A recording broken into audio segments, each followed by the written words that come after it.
Jueves 12 de abril. Saludos, señoras, señores, bienvenidos como cada día a este espacio, a esta revista de prensa, a este repaso que hacemos cada mañana de las portadas de los diarios que se editan en Córdoba, en versión ABC, también en versión digital, por ejemplo, Cordópolis, que nos acompaña como cada jueves Alfonso Alba. Alfonso, bienvenido. Muchas gracias. Gracias por tu comparecencia, como cada jueves.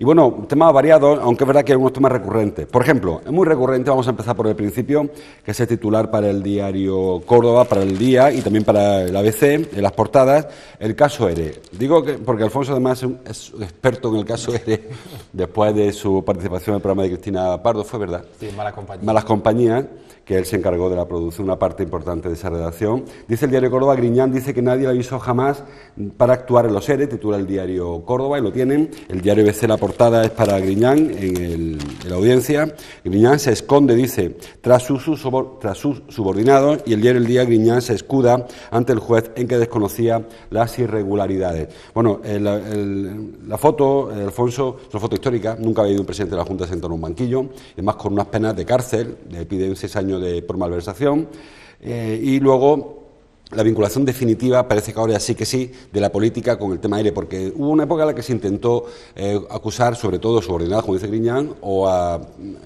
segundos niveles, pero presidente de la Junta, hay dos, uno como presidente y otro como consejero, muchos consejeros, y ahora ya con Griñán sentado en el banquillo. Sí, la foto es histórica y lo que está sucediendo en la Audiencia Provincial de Sevilla, pues también se está juzgando la gestión de 24 años de gobierno socialista prácticamente, desde que empieza Chávez, que estuvo 19, hasta que después le sucede José Antonio Griñán. Y es muy importante todo lo que está pasando. Yo pensaba que iban a tener todos los acusados, iban a tener, digamos, una coartada más común entre ellos. Y lo que vimos ayer con Griñán, que yo no le quito parte de razón en muchas de las cosas que dice, parece como que se están echando ya la culpa entre ellos, ¿no? Lo delega todo en sus subordinados, lo delega todo lo que ocurrió en la Consejería de Empleo.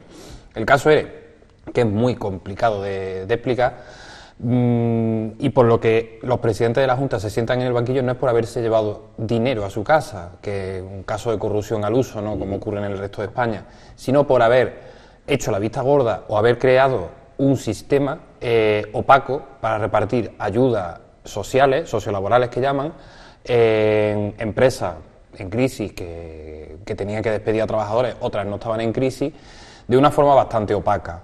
Y de una forma tan opaca como que se colaban intrusos, como que había gente que se llevaba el dinero, como que se pagaban unas sobrecomisiones millonarias, etcétera, etcétera, etcétera. Digamos que están sentados en el banquillo por su actitud invigilando, que se llama en el derecho, ¿no? Y si finalmente son condenados, que yo tengo mis dudas, están poniendo unos precedentes y están poniendo a la justicia unos listones muy altos, ¿no? Porque por esta regla de 3, por ejemplo, Esperanza Aguirre es carne de cañón por todo lo que ha ocurrido en la Comunidad de Madrid. El propio Rajoy debería ser carne de cañón por el propio caso Bárcenas, ¿no? Porque él era presidente del partido, secretario general incluso, cuando estaban pasando todas esas irregularidades y nunca ha pasado por el banquillo. Yo no estoy exculpando en absoluto a los dos presidentes de la Junta de Andalucía que se sientan en el banquillo de los diputados. De hecho, creo que quizás puede ser que la pena de Griñán sea algo excesiva, porque los 6 años de cárcel, sobre todo por el delito de malversación, me parece que finalmente lo va a rebajar el tribunal, pero la foto es importantísima y sobre todo el mensaje que nos lanzan los tribunales también es muy importante, es que tanto por acción como por omisión nuestros políticos pagarán por lo que también hacen mal, como está ocurriendo en este caso. La malversación es la utilización de fondos públicos con un fin ilícito o incluso para un fin distinto al que estaban previstos. No tiene por qué ser ilícito. Vemos el caso, por ejemplo, de Puigdemont en Cataluña, que está también acusado por malversación, que es lo que lleva aparejado delito de cárcel. Pero luego hay un juicio político, que es el juicio del clientelismo de la Junta o del PSOE hacia algunos sectores de la sociedad que, bueno, se viene muchos años denunciando. Por la vía, pues en el Parlamento, hay muchas personas que acusan al PSOE de hacerse con una trama de clientelar que le permite capturar el voto, y en este caso se vincula a empresas afines, muchas de ellas al propio Partido Socialista, que, bueno, entraban en esos procedimientos de ayuda sociolaboral. Quizás esto sea lo más importante de este juicio, más allá de la condena al final, que sale a la luz una trama clientelar que parece que nadie oculta ya. Bueno, esto es una reflexión política que podríamos dedicarle el programa entero, si quiere, a hablar de ella, porque el propio Griñán ayer se refería a Allende los tiempos, ¿no? Hay que mirar el punto de partida que viene Andalucía, ¿no? Y también hay una cosa sobre el clientelismo que a mí siempre me gusta destacar, y es como en los 40 años previos de dictadura, aquí en Andalucía, donde no había, apenas había industria, había señoritos y había caciques. Los señoritos, digamos, que explotaban directamente a los trabajadores, y los caciques eran los conseguidores, ¿no? Los que te ayudaban, te daban un poquito para que tú te desarrollaras, pero no tanto como para que te desarrollaras independientemente, para que siempre lo necesitaras, ¿no? Cuando llega la democracia, digamos que hay nuevos políticos, no todos se comportan de esta manera, pero es verdad que hay muchos socialistas que optan por seguir el camino que ya estaba trazado de este régimen caciquil. Empiezan a transformar Andalucía, porque es innegable que Andalucía se ha transformado, pero también a hacer que muchos de los votantes sean cautivos, ¿no?, de esa transformación. Me necesitas porque yo soy el que te va a dar esta ayuda, me necesitas porque yo soy el que te va a resolver este problema, me necesitas por muchas cosas. Yo no lo achaco simplemente al PSOE, porque como nos dijo en el programa el profesor Alcantú, profesor de Antropología Social de Granada, todos los partidos que han gobernado en Andalucía han acabado comportándose de la misma manera que el PSOE. Ahí tenemos el caso del PA, que construía piscinas y polideportivos en los ayuntamientos donde gobernaba, y tenemos el caso de Izquierda Unida, donde en sus ayuntamientos, una vez que llegaron a la Junta de Andalucía, también se repartieron abundante dinero público, ¿no? Digamos que es una forma de comportamiento de la clase política en Andalucía. ¿Qué ocurre? Que el PSOE lleva 40 años en Andalucía comportándose de la misma manera. Y gran parte de su éxito, precisamente del éxito de Chávez, del éxito de Griñán, y sobre todo del éxito de un personaje algo más oscuro, pero que siempre estaba ahí, que era Gaspar Sarría en Jaén, es el de resolver problemas a cualquier precio. Y el caso ERE no deja de ser eso. Le encargaban a Guerrero, como en Pulp Fiction, ¿no?, el famoso señor Lobo, el que se encargaba de arreglar todos los problemas. Veían una empresa en crisis y le decían: aquí tienes una partida, la 31L, arregla esto como sea. Y como sea significaba, pues, jubilando a gente, comprar a sindicatos que negociaban eso ERE y crear un sistema en el que se te colaba, pues, muchas cosas. ¿Los problemas se arreglaban? Sí. ¿Se acababa con la protesta social que al PSOE podía costarle las elecciones? También. Ahí tenemos el caso de Delfí en Cádiz, el caso de Cárnicas Molina en Jaén. Aquí en Lucena estaba el caso de Vilores, o teníamos el de Matadero de Fuentevejuna, por ejemplo, en el norte. O sea, es un comportamiento que ahora se sienta en el banquillo. ¿Ha cambiado algo? Desde mi punto de vista creo que ha cambiado, que son algo más cautelosos para evitar cualquier tipo de responsabilidad, pero creo que la clase política en Andalucía sigue funcionando de una manera bastante similar. Bueno, pues eso que se está juzgando, con ese resumen que ha hecho tan amplio Alfonso, un programa el que participó él, que se emitió La Sexta hace un par de... Bueno, el domingo, Semana Santa. Semana Santa, Domingo de Resurrección fue el primero y el siguiente domingo fue el segundo, creo, ¿no? Sí, Domingo de Ramos, Domingo de Resurrección, el primero fue el clientelismo, el segundo fue el caso ERE. Bueno, pues si puede recuperen esos programas porque merecieron la pena seguro. Vamos con información local que también hay, aunque parezca que no, en las portadas. Por ejemplo, el diario Córdoba trae su foto de apertura con un tema que no fue local, ocurrió a ámbito regional, pero sí que tiene otra relación a nuestro ámbito cercano. Titula Vía libre para las parcelaciones regularizables, y en la foto vemos a la alcaldesa junto a Susana Díaz, también está la consejera cordobesa, también Pedro García, cordobesa, y luego otro grupo de personas que algunos son y no son cordobeses. De ahí lo que se aprobó en el Parlamento, Alfonso, fue el inicio de la modificación en cuanto a la consideración de parcelaciones para darle servicios mínimos. Algo que a algunos les parece mucho, a otros les parece poco, y parece que intenta contentar a todos, aunque no resuelve nada en concreto. Bueno, yo estoy un poco expectante con cómo de manera práctica se va a desarrollar este cambio normativo. Sobre el papel resuelve un problema importante, que es el del acceso a la luz, al agua. Y pone herramientas para la resolución, porque resolverlo tienen que resolver los propietarios, que son los que tienen, y pagarlo, que son los que tienen que hacer el desembolso de dinero de esta manera. Pero es verdad que normativamente, que ya sabemos que la burocracia en Andalucía es muy complicada, y cuando te enfrentas a ella casi siempre acabas muriéndote de pena los años que pasan, ¿no? Pero normativamente sí que nos ha ahorrado muchos trámites hasta ahora. Para que tú pudieras tener luz y agua tenías que ponerte de acuerdo con toda tu parcelación para aprobar un plan parcial, un plan especial. Ahora, solamente con que tu parcelación esté incluida dentro del Plan General de Ordenación Urbana como una de las regularizables, o sea, de que en un futuro se vaya a convertir eso en suelo urbano, tú ya puedes solicitar un servicio de alcantarillado, tú puedes solicitar un servicio de luz y puedes solicitar un servicio de agua, que te lo paga, pero ya lo puedes solicitar y ya lo puedes tener. Aparentemente son 21 parcelaciones las que pueden acceder a este cambio normativo. En la gerencia de urbanismo son muy pesimistas y calculan que lo mismo en 2 años solamente hay 2 o 3 parcelaciones que han podido acceder a la luz, al agua, a esos servicios básicos que vienen a mejorar la vida de la gente que al final pues viven allí. Claro, porque hay que recordar que hay muchísimas parcelaciones que quedan fuera de este plan. Muchísimas, prácticamente la mitad. Por ejemplo, las parcelaciones construidas en el entorno BIC de Medina Sara están fuera. Todas las parcelaciones construidas en zona inundable, en el entorno del aeropuerto y en la zona de Colea, están fuera también. Y las parcelaciones que se han construido en la sierra, en lugares de alto nivel ambiental y de muy difícil acceso. Y de riesgo también. Y de riesgo ante un caso de incendio, también se quedan fuera. Ahí hay un problema grave, endémico, que, no sé, pasará las décadas, lo mismo tú y yo no estamos aquí y todavía no se ha resuelto. Es muy probable. Y luego, volviendo al tema del coste, no se le regala el agua, el enganche del agua, el enganche de la luz, el enganche de saneamiento, sino que tienen que afrontar un coste que además suele ser un coste muy elevado, porque no es lo mismo llevar agua desde un piso hasta el colector que llevar el agua desde una parcela o llevar un poste de la luz eléctrica hasta una casa en mitad del campo. Hay muchas viviendas que ya tienen servicio de luz, sí. Más o menos legal, ¿no? Vamos a ser un poco benévolos. Es verdad que el tema de la depuración de agua es un problema ambiental además gravísimo y que el tema del servicio de agua potable también es muy importante y eso es lo más costoso.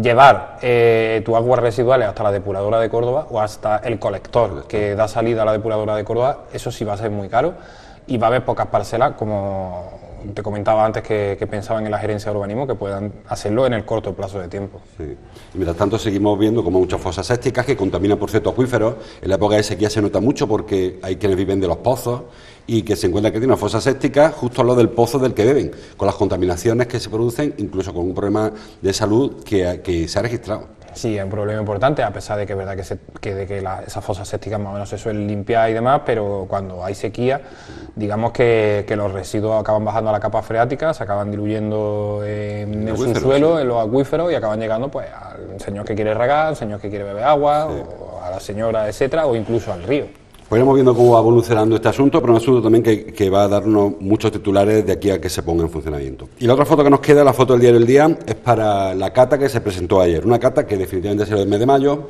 Yo saben que soy partidario de ir despejando mayo y que las cosas se adelanten. Incluso yo soy partidario de despejar los patios, sacarlo de mayo. Creo que además botánicamente vendría bien, aunque cualquiera pone ese pie en esa pared. Bueno, con la cata. La hora de los vinos, Montilla Moriles, dice el diario El Día. Bueno, todos los periódicos hablan de la cata, la presentación de ayer. Este año quizás yo he visto, Alfonso, en la presentación, las actividades, que se quiere despojar de ese perfil botellón que al final acaba apareciendo todos los años en la cata. Y han hecho noches temáticas, la noche flamenca, la noche ochentera, la noche gastronómica. Pero al final el público de la cata, el público mayoritario, no sé yo si va a aceptar ese tipo de tematización. La gente que va a la cata, sí, a beber, ¿no? Allí a la cata no se va, bueno, a beber, a bailar, a comer. Algunos. Levemente, porque allí no se puede comer mucho. No sé, es muy complicado acabar con eso, sobre todo cuando lo haces en un recinto cerrado, como el parking de la Diputación, cuando incluso cobras entrada, que en la entrada lo que te dan son, me parece que 5 o 7 consumiciones, no lo tengo claro, es que hace mucho tiempo que no voy a la cata. Y bueno, es muy difícil. Yo creo que si la cata quiere despojarse de todo ese perfil botellonero, lo que tiene que hacer es una cata de vino en todos los establecimientos gastronómicos que hay en Córdoba, donde tiene que potenciar el consumo del vino de Montilla Moriles o otro tipo de vino, ¿no? Digamos, y por supuesto acabar con eso de esos stands. Pues, ¿qué te digo yo? Un restaurante de la Ribera pues dedicado a la bodega X de Montilla Moriles, otro restaurante de la Ribera dedicado a la no sé, es una idea que yo lanzo. Pero si seguimos con el mismo patrón va a ser muy difícil y lo de siempre provocará problemas, habrá saturación, se venderán más entradas, los vecinos se quejarán. Había muchos comentarios en el periódico, porque nos toca moderar bastante, que con esto de los usos que hay en el casco histórico empiezan a demandar que la cata también se vaya al Arenal. Cosa que a mí tampoco me parece mal. Yo no entiendo que esté allí, porque es difícil acceder. Sí. Bueno, difícil estar en el centro, pero acaba molestando a los vecinos y aparte la imagen que se da es muy sucia y todo el ambiente que hay alrededor. En el Arenal, en la caseta de feria, pueden crear una cata donde te caben 10.000 personas si hace falta, tienes menos limitaciones de espacio y, por supuesto, molestas menos. Aparte, supongo que este año veremos, como el año pasado, que el día que empieza la cata empiezan a aparecer grupos en el AVE con la maletita, de chicas sobre todo, curiosamente, que vienen a pasar el fin de semana a Córdoba, igual que pasa con las cruces. No vienen a probar el salmorejo ni el rabo de toro, vienen a una fiesta, lo que le venden a una fiesta que se bebe mucho vino, que hay un ambientazo, que dura hasta bastante, y que luego te va a seguir la marcha por ahí. Sí, luego tienes los bares muy cerca, y encima estás bebiendo vino de Montilla Moriles, que si no estás acostumbrado, normalmente la borrachera suele ser inmediata. El público que va a la cata durante el resto del año no bebe vino. No bebe vino y no tiene el cuerpo hecho, bebe cerveza o otro tipo de combinado, y el vino es verdad que hay que saber beberlo, y la gente lo ve en la cata, ¿no? Sí. ¿Cómo cogen el catavino? En vez de cogerlo así, que lo cogen como si fuera un cubata, y se lo ven rapidísimo, como con mucha sed, y dicen, madre mía, esto van a acabar fatal. Sobre todo gente que viene de fuera, que es curioso como yo vivo por la zona aquella y veo por las mañanas como vienen avalanchas de turistas que bajan del AVE, que van a la cata, cuando para los cordobeses, bueno, tiene su aliciente, evidentemente, pero no tiene ese rollo atractivo de fiesta que, no sé, como otras ciudades. No, para nosotros la cata es como, venga, vamos a echar un rato en la cata y luego después nos vamos a cenar, ¿no? Eso ha sido un poco siempre, hay gente que se paraba más, pero la cata siempre estaba un ratito, luego te iba. No, aquí la gente ahora mismo se va allí, se instala, se atrinchera y ya, vamos, no lo desalojan ni los antidisturbios. Vamos a seguir avanzando. Ayer se presentó en el Ayuntamiento la liquidación del presupuesto. Eso te genera una serie de reflexiones. Por ejemplo, el diario ABC dice que el Ayuntamiento dispondrá de 16 millones de euros para destinar obras en año electoral, que es la primera conclusión, que también hemos llegado mucho y hemos comentado en alguna ocasión. El diario Córdoba titula: destinarán esos dineros, 16 millones, a proyectos por definir. El diario El Día también habla de eso. Por ejemplo, un proyecto que ayer se presentó, el de la reforma de la avenida de Trasierra. Tenemos vosotros ahí alguna reflexión acerca de eso. Bueno, se ha retrasado mucho la liquidación presupuestaria, suele hacerse el primer trimestre, suele hacerse a final de marzo, se ha atrasado unos días, tampoco para tanto, pero sí que es cierto que sobran mucho dinero, que habitualmente no es normal que sobren 16 millones de euros de año para año. Bueno, esto aquí cada uno cuenta la fiesta según le ha ido, ¿no? A mí me hace mucha gracia cuando ahora se saca mucho pecho de lo que los ayuntamientos están logrando para reducir el déficit, ¿no? Pues hemos logrado quitarnos no sé cuánto de deuda, somos muy buenos gestores, no sé, yo creo que hay dos tipos de lecturas. Por un lado, los ayuntamientos cierran con un superávit impresionante porque hay una normativa estatal que impuso Montoro cuando fue ministro de Hacienda en el año 2012, en el que ató en corto a todos los ayuntamientos de su gasto. Es muy difícil gastarse ese dinero, aunque parezca mentira. El ayuntamiento tiene verdaderos problemas para gastarse 20 millones de euros. Primero, porque no puede contratar personas apenas. Segundo, porque tiene muy poco personal para desarrollar todo ese tipo de proyectos. Y tercero, porque Hacienda te advierte rápidamente de que si empiezas a invertir esos 20 millones de euros, entras en desequilibrio presupuestario y no lo puedes hacer. ¿Qué es lo que ha ocurrido este año? Que el ayuntamiento, es verdad que ha vuelto a cerrar con un remanente positivo de tesorería impresionante, la normativa se ha flexibilizado algo y este año sí hay 16 millones de euros que sí que se podrían gastar de una manera bastante más ágil. Pero una manera bastante más ágil significa tener ya los proyectos sobre la mesa para poder ejecutarlo. Así que sí, para contratar. Directamente para contratar. ¿Qué ocurre? El ayuntamiento ha dado de fecha hasta el lunes que viene para gastarse los fondos estos financieramente sostenibles, los famosos 16 millones que recogemos todos en portada.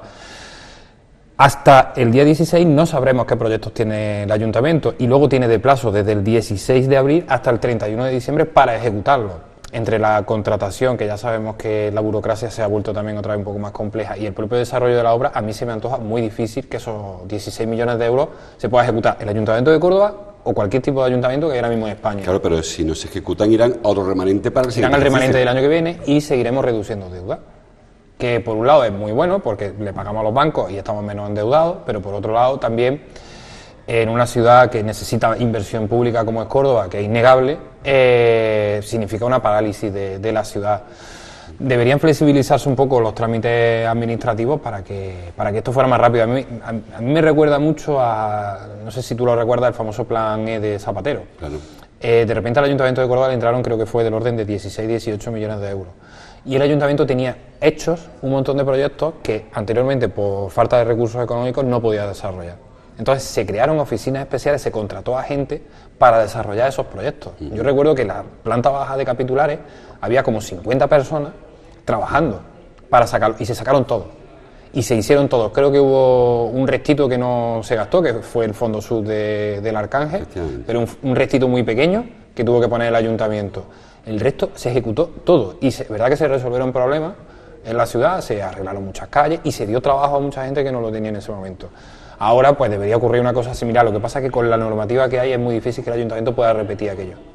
Seguimos hablando de proyectos. Hoy trae el día la queja de la alcaldesa, que también lo dimos todos ayer en lo informativo, acerca del retraso de la puesta en marcha de, yo llamo Metrotren, llámele como quiera, Metrotren por diferencial de cercanía, quizá, que parece que está por ahora descartado, y bueno, los plazos se van cumpliendo, se van superando y seguimos sin tren. Se habló de que va a estar para el principio de curso, porque el tren que da el servicio a Rabanales, se habló de que a primero de año, estamos ya en el segundo trimestre y no hay plazo ni se le espera. Sin noticias del Metrotren o de cercanía, depende de quién lo digan, el PP lo llama Metrotren, el PSOE lo llama cercanía. Bueno, por diferenciar del cercanía de Palma del Río y del Río, bueno, Metrotren para el caso del término municipal, que es el término que usó el PP en su día, cercanías para el término provincial. Sí, bueno, la alcaldesa se quejaba de que desde el mes de febrero no tenía respuesta ninguna ni de Renfe ni de Adif, que el ayuntamiento es verdad que ya no puede hacer nada porque el gobierno ha declarado el servicio... Obligatoriedad de servicio público. Obligatorio de servicio público y es el gobierno el que tiene que ponerlo en marcha. Ya digamos que el ayuntamiento lo único que puede hacer es adecentar los aparcamientos previstos y negociar la construcción de las 2 estaciones pendientes. Estamos pendientes de fecha y es verdad que ni Renfe ni Adif de momento se han pronunciado y no nos han dicho nada. No sé si estamos pendientes de que se aprueben los presupuestos generales del Estado y sabemos que los presupuestos generales del Estado se complican cada día más o qué es lo que ocurre, pero de momento no hay una fecha en el horizonte. Es verdad que para la propia alcaldesa, digamos que ella fue la que puso fecha, dijo que a principios de año ya podía funcionar cuando no estaba en su mano. Y es un proyecto que se identifica mucho con ella, cuando ahora mismo tampoco puede desarrollarlo. Yo creo que de ahí vienen las prisas. Sí, porque se comprometió ella también quizá porque había una presión del PP que fue, ¿te acuerdas que fue negociando por su cuenta? Hubo un anuncio de Nieto también, hubo una serie de historias. No, el ayuntamiento podría haberlo puesto en marcha con la Junta de Andalucía. Sí, porque se liberaron fondos para hacerlo. Claro, se liberaron fondos que han sobrado para el remanente. Podría haberlo hecho el ayuntamiento con la Junta, pero es verdad que el gobierno lo aceleró declarando la obligatoriedad del servicio público y a partir de ese momento, pues digamos que lo que había hecho el gobierno en el ayuntamiento y la Junta de Andalucía, pues ya se quedó un punto muerto. La otra obra que le decía, que también lo vimos en los informativos, los periódicos de ayer, es la puesta en funcionamiento, bueno, el anuncio de la obra de Trasierra, de la avenida Trasierra, porque obra tardará 3 o 4 meses, esperaremos a ver una máquina allí. En principio es una obra muy demandada, es la zona que va desde la glorieta Amadora hasta la estación, básicamente, para que nos entendamos. Es una carretera que se quedó muy rara, se ha hecho a trocitos, falta la gran glorieta que se habló tantas veces, la acera. Ahora se anuncia una obra que lleva 10 meses tiene un plazo de ejecución de 6 meses, creo, ¿no? Y tardará 4 en ponerse en marcha. Sí, el problema que tuvo esa obra, que aparte se topó con la crisis como toda, que la primera parte también se financió gracias a los fondos estos de Zapatero que te he comentado antes, el problema que tuvo son las expropiaciones. Allí había varias viviendas históricas, estaba el famoso bar El Pireo, de hecho había una sede del Partido Comunista, creo que la primera sede del Partido Comunista estuvo allí. Sí, estaba casi pegada a la estación. Luego también había creo que una zona de viviendas parroquiales, incluso un bloque de pisos. El hogar parroquial de las Margaritas también. Eso es, y todo eso ha habido que expropiarlo. Ha sido una expropiación larga y difícil. De hecho, en la gerencia siempre hubo fondos para acabar la avenida de Trasierra, porque tú, claro, vienes como del Corte Inglés, de la glorieta Amadora, y de repente vas con tus 4 carriles y te encuentras una carretera estrechísima con sus curvas, su pavé, que parece que estás todavía en la Córdoba de principios del siglo XX, ¿no? Entonces, la complejidad de la expropiación es lo que ha motivado el retraso de esa obra, que será de ejecución rápida, imaginamos, y que tampoco tiene ninguna complejidad una vez demolido todo. Claro, pues ni siquiera es cara, creo que son 900.000 euros, ¿no? Sí. Ni siquiera una actuación que sea compleja y cara de... No lo hay, aparte es una actuación que está prevista y diseñada desde hace 20 años. Sí. Y el proyecto está a la gerencia aprobado, listo para ejecutar desde hace 10 y con el dinero guardado, Lleva 2 carriles bici, lleva una acera mucho más ancha de los que hay ahora y lleva 4 carriles, ¿no? Es igual que lo que hay hasta el Corte Inglés, igual. O sea, no hay, creo que hace una leve curva y luego está al final la gran rotonda esta de la que tú hablabas, que es la que da la agilidad al tráfico en esa zona. Una obra, por cierto, la que también parece que está un poco trancailla es la obra de Marrubial, creo que por consecuencia de la lluvia, ¿no? Sí, se ha retrasado mínimo un mes por el tema de la lluvia principalmente y bueno, también por el tema de las contratas que ya sabemos cómo son. Sí. Ahí también hay otra expropiación histórica, que no sé cómo funciona, que es el de la Casa del Coronel, como se llama aquello, unas viviendas que estaban dentro de Lepanto, que eran de familiares de militares, allí no hay militares, pero hay unos derechos adquiridos muy extraños, porque hay un pleito histórico para intentar echar a esa familia de ahí, para desociarlos, porque son familiares, algunos son huérfanos de militares, no tienen relación ninguna con el ejército, siguen ocupando sus viviendas, pero tampoco se van. Esa obra vendrá o es necesaria para la reforma de toda la ronda del Marrubias, no la construcción del carril bici. Y hasta donde sabemos también está, digamos, esa expropiación y la negociación por la adquisición de toda esa zona de la farmacia militar y demás, está pendiente de la negociación con Caballeriza. O sea, es una negociación que mantiene el ayuntamiento como a 3 bandas, como una mesa de billar, en la que también está esa expropiación. Vamos a ver, el diario El Día trae hoy un par de asuntos muy interesantes, por ejemplo, que se activa la comisión para Cordópoli hablaba, Álvaro, en medios de periódico, para decir los usos del casco histórico. Había una polémica muy interesante que ya conocen, durante la Semana Santa, y como respuesta a lo que Pedro García reclamaba, que era que se midiera los usos que se daba al casco histórico, la alcaldesa activó esta comisión. Parece que era un poco de, te echo a los perros, tráemelos para mí, que yo los manejo. Se ha nombrado una funcionaria, creo que es Carmen Bujarance, por cierto, la que se nombra presidenta o la secretaria de esta comisión, que va a empezar a convocar ya. Ya tiene, digamos, ya se ha publicado en el BOT, en el Boletín Oficial de la Provincia, y ya tiene capacidad para convocar a los miembros de la comisión y empezar a trabajar. Normalmente las comisiones del ayuntamiento tienen entre 6 y 9 meses de plazo para llegar a unas conclusiones. Una vez que las tengan, se elevarán al ayuntamiento, estaremos ya en pre-campaña electoral, será súper polémico y por supuesto no habrá unanimidad.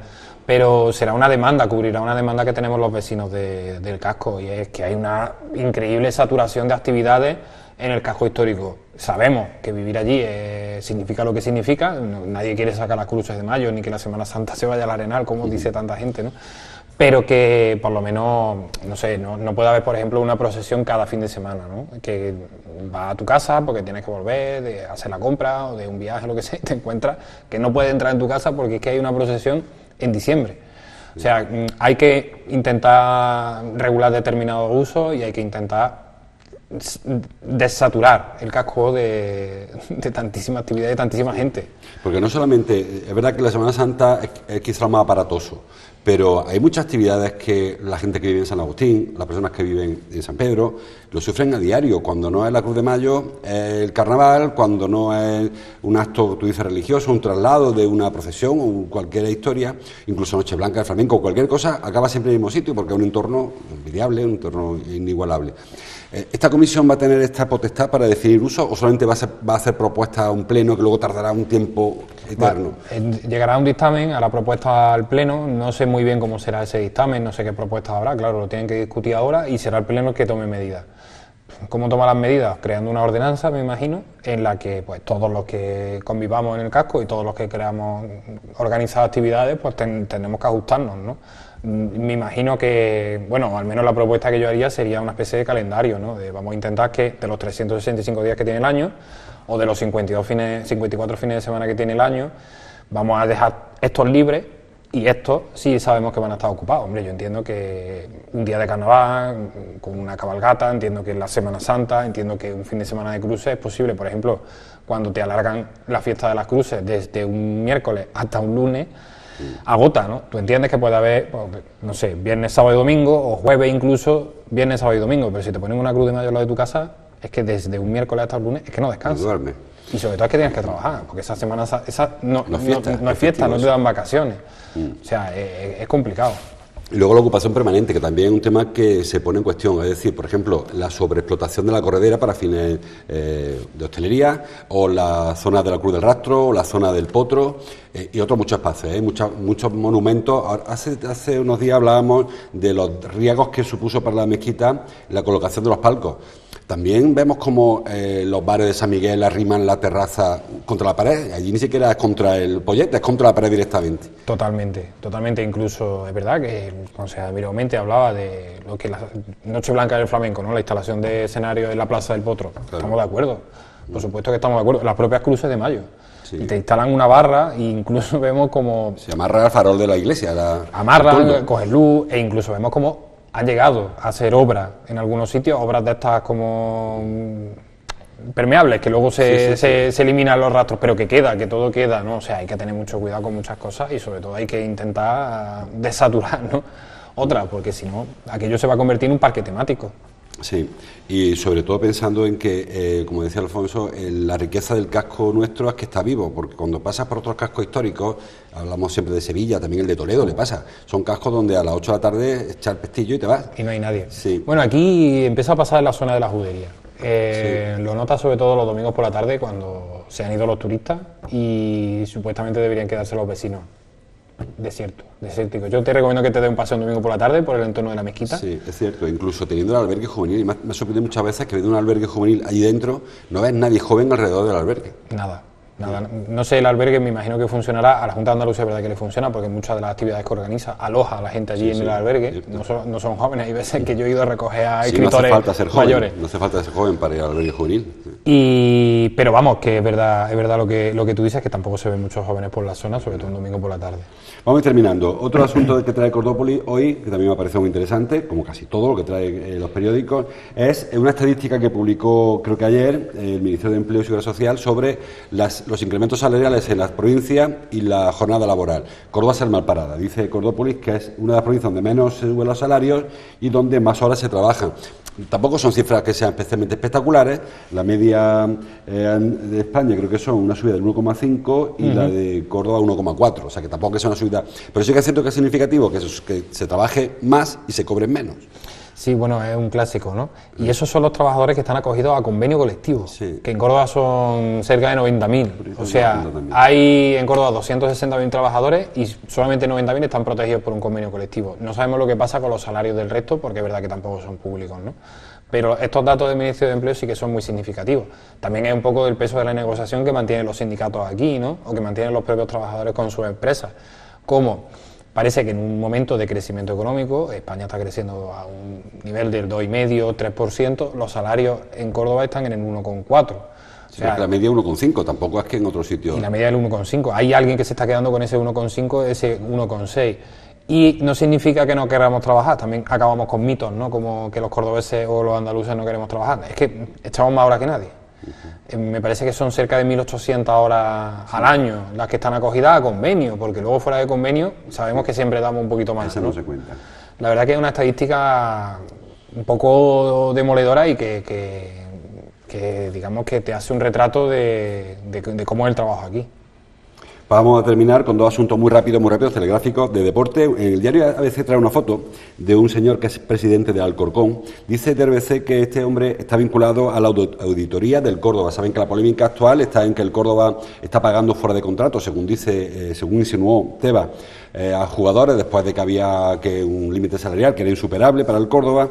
Ahora se saca a la luz que este hombre, que es la fotito esa que le he dicho antes, tiene vinculación. También hemos conocido que Tebas tiene vinculación con el Huesca, inversor en el Huesca, creo, que está implicado también en toda la pelea esta. No sé hasta qué punto habría que externalizar un poco este tipo de cosas. Si hay que auditar al Córdoba, hombre, que lo haga uno que tiene interés en otro equipo, en este caso por el descenso, como el del Alcorcón, o como el caso de Tebas, que critica a un club cuando él tiene intereses para que su equipo suba a primera. Hombre, parece que eso cuestiona un poco la objetividad. Sí, el comunicado del Córdoba que mandó el otro día, reaccionando a las declaraciones de Tebas, no va apuntada sin hilo, porque nombraba cuál era la empresa y nombraba además que la auditoría había llegado justo después del partido que había jugado el Córdoba con el Alcorcón. Que le ganamos al Alcorcón. Que le ganamos al Alcorcón y que de hecho ponía en problemas al propio Alcorcón y que, en fin, es un rival directo. Desde luego que la ley de incompatibilidades debería aplicarse en el deporte, claro, y sobre todo en un sitio donde se juega tantísimo dinero y se juega incluso con el sentimiento de la gente. Tanto interés.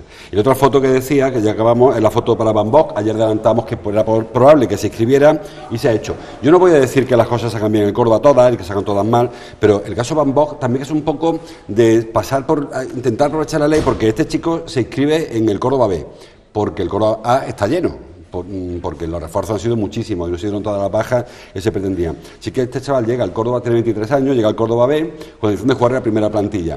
Claro, supongo que será legal todo esto, pero eso da un poco pie también a que surja la rumorología de que el Córdoba tiene una plantilla muy por encima de lo que dice que tiene, o de que se pagan mucho más sueldos. Hombre, yo no creo que Reyes, en fin, para qué vamos a entrar mucho, pero no creo que muchos que han venido vengan con el sueldo que dice que vienen. Eso es lo que está investigando Tebas o la Liga y claro, los auditores, que por un lado parece que pueden tener algo de razón. No va a significar que el Córdoba descienda de categoría, porque es la primera, digamos, sanción que recibiría, pero sí que podría complicar el futuro porque le prohibiría al Córdoba volver a fichar. Bueno, las reglas es verdad que están para cumplirlas, las tienen que cumplir todos por igual, y si hay alguien que no lo ha hecho o que esté haciendo las cosas mal como el Córdoba, pues que se tiene que someter.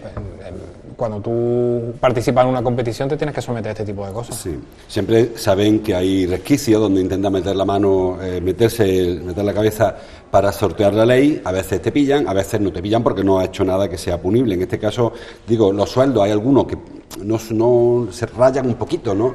Y algunos con jugadores como este chaval, Van Bock, que viene para jugar con el B, y yo creo que no va a pisar en la Ciudad Deportiva, que vaya a jugar directamente con el equipo grande porque viene a eso, ¿no? Claro, y yo creo que será titular en la próxima jornada incluso. Muy probablemente.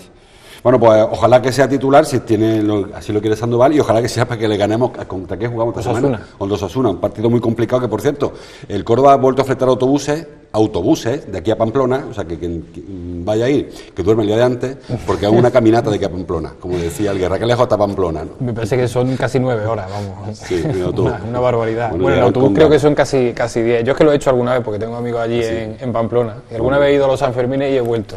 Pues habrá que, si ganan, bien, pero como pierdan un camino de vuelta encima, ojalá que el Córdoba se traiga los puntos, por lo menos un puntito de Pamplona, porque hace falta para seguir sumando. Sí puede ser. Gracias, Alfonso, como cada jueves, por estar aquí, por tu aportación, como siempre, muy interesante. Gracias a ustedes por estar ahí, como cada día. Les dejo ahora con Ángel Mellado con su Café y Media. Mañana viernes seguimos leyendo la prensa juntos. Hasta entonces, gracias por su atención.